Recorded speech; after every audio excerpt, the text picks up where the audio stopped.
here. I don't know if that green is... Oh, it's the fender's been swapped. Probably. Because the green's it's a 55 color too. And that very well could be because my grandma lived up in Crest. And she used to drive my grandpa down to El Cajon in this car. And they were having an argument one day coming down the hill, and she was looking over at him as she was going around the corner. She went off the side of the road and down off the road, you know? Yeah. My dad said he's surprised my grandpa didn't tear 2 chunks out of the seat with his hands because he used to hold on to the front of the seat.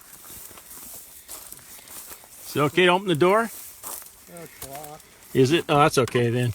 Hang on, let me tell you in here.